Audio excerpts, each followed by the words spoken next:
Toni, you have led us through this really, really compelling journey of military life to getting out into the world, fighting for your disability benefits, and then now starting your own business, sis, because it's morphing, right? Yes, Handyman, yes. realtor, and now the design pieces coming in. Were there organizations that helped you through this process? The Chamber of Commerce? Did any disability groups help you? How were you able to tap into the community resources? Well, initially, the biggest part that was supporting me in the process at the time was the Veterans Administration system. They have the education and training factor of that. And that's where kind of like the post 9/11 GI Bill came in. Now, initially, in that first 2 years when I separated, because they said I wasn't going to work anymore, there were programs in which they said, well, our goal is to make your home comfortable and safe for you so that you can function in your home. So initially, they started out with doing, repairs or, if they needed to put in a grab bar. Like at that point in time, I was barely able to walk. So we had a two-story home. They installed a stair lift, they looked at whether or not we needed to open up doorways, different things like that. And that was a difficult process at the time, which there wasn't a whole lot of, I guess you would say, support back then, but the system has truly changed and morphed now into there's all these different programs and things that are there through the Veterans Administration. And there's even programs to help military members translate their military career into the civilian world. And they will help train you to learn. And then there's different programs, there's grant programs that will help a military veteran get started in business. Now, I didn't utilize those things because my path was a little untraditional going through it, but there are programs out there now that help veterans with doing that. Excellent. And when you have disabilities, even if you choose to work for somebody else, when you fill out job applications, those disability ratings also can help you with your employment status. So whether or not you're looking to work for another company or work, on your own as an entrepreneur, they have the programs out there to help you and support you in that process. That is golden information. And I'm pretty sure that not every veteran knows the plethora of available programs for them when they leave life. I bet they get presented with just a couple, but not realizing that there are many, many more out there. Oh, absolutely. And then Hmm. you have some professional schools and universities that have a Department of Veteran Affairs connected with the school that also helps support you in your disabilities and in your goals as a veteran going back to school. So, for instance, when I went back to school, one of the things is I knew I couldn't move quite as fast as everybody else, and some days were harder than others. Well, I signed up through their disability program. And so, even, and I didn't need it all the time, but it was available to me that, for instance, when I went to take a test, that end of semester test can be a challenge when you're taking those finals. I had the disability services program that would allow me to maybe get a little bit more time than everybody else had.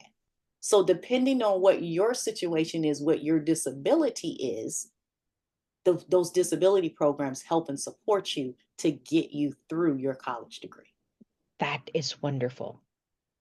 Miss Tony, after college, though, there are maybe other organizations that you were able to work with. And I'm looking at maybe the Chamber of Commerce. Oh, How have they absolutely. helped your journey after Well, graduating once and you once were? I did finish school and also in the midst of the process, because I took an internship during design school when I went to Italy. Well, on my during my preparation for that, I now found out I also had lupus and RA. But me and my doctor had a little argument about it, because she was like, "So what are you going to do about your lupus while you're in Italy? Because it's really hot there." And I was like, "What?" I said, what are you talking about? About She says, you do know you have lupus, don't you? And I was like, somebody said something about maybe low end of that, or she says, no, you have it. And it was, we both had a laugh about it because I looked at her and I was like, lady, I ain't got time for that. I was like, I got things to do. I'm trying to move on in my life. I don't have time for all this other stuff. So, we factored that into life and we kept it moving. But by the time I finished school, we did of course, our business was listed with our local county where we lived. And somebody who had been paying attention to me approached me about the Chamber of Commerce and actually asked me to come and, be a part of the Chamber of Commerce. So I started going to what they called business after hours, which was networking. So I kind of started there and I started networking through the Chamber of Commerce and meeting other companies and businesses and organizations that could actually help our business. Because in the process and so, throughout that whole time, we needed to get our Class A contractor license. I mean, we started out as Class C contractors, but then we wanted to get up to Class A, which the primary difference between Class A, B, and C is how much you're allowed to make per year. So, of course, as our business grew, we needed to upgrade in the licenses. Now, it was a challenge. There wasn't a lot of information initially about how to make that happen. So, we're filling out applications and we're submitting stuff, and it took a long time and a process to get through it. And some business owners are supportive and helpful of other business owners. Others see you as competition, and so they don't want to tell you things, but there are resources out there. So, kind of like through the Chamber of Commerce and through other business people that I met, we started learning little tips and tricks and things of how to get things done. So eventually, next thing I know, I had also served on like the social services board. That was another thing that I did during my process and during my time was I just wanted to support and help other people. So I applied for a position on our local social services board, and I sat on that board for quite a few years. I eventually ended up being the president of the board for about a year or so. And, I wanted to be able to support and help other people with disabilities within our community, not necessarily just military people, but, there was young people and there was elderly people that needed support and help and services. So I wanted to be an integral part of trying to help with those things as well. So throughout this process, as we continued through our networking and growth and business, I joined an organization called BNI. It was a Business Networking International Business Networking Organization. I joined them. And that was an opportunity to become part of these individual groups. My group was called the Referral Leaders. Well, basically, within that group, you have one person in each category of business in that group, and we make referrals to each other. So it was another avenue to help our business grow. Um, I became SWAM certified during that time. And these are all things that you end up finding out about these things as you're networking and as you're connecting to other people and organizations. You start to find out about all of these different organizations that are there to support you and help you in business. Toni, what is SWAM certification? Let me tell you, SWAM is small women owned and minority owned business. And what it does, it's basically a certification program. And like for us, it's a state program here in Virginia that basically helps you with getting certifications. It helps you with getting contracts.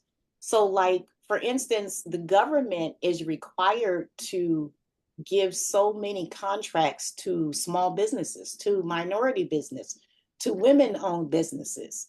So this gives you an in to be able to apply for some of those contracts and qualify for some of those contracts. That's incredible. And I know a lot of our audience would fall into that category. Absolutely. Absolutely. Absolutely. And there's so many different things. Nowadays, you can certainly just do a little research and find out about different organizations out there. If you're a woman, there's all kinds of organizations that support women in business. And it'll help you grow in your business. It'll help you learn things in your business. Um, Let me see. Well, Toastmasters. A lot of people struggle to simply talk and communicate. Well, Toastmasters is a great organization just to be more comfortable with public speaking, because they say we always need to have an elevator speech ready. If Yeah, you want to be in business, you got to be ready to just drop of a dime, put your business out there and tell people what it is you do. that is So organizations like Toastmasters help you develop that confidence. that is a great example.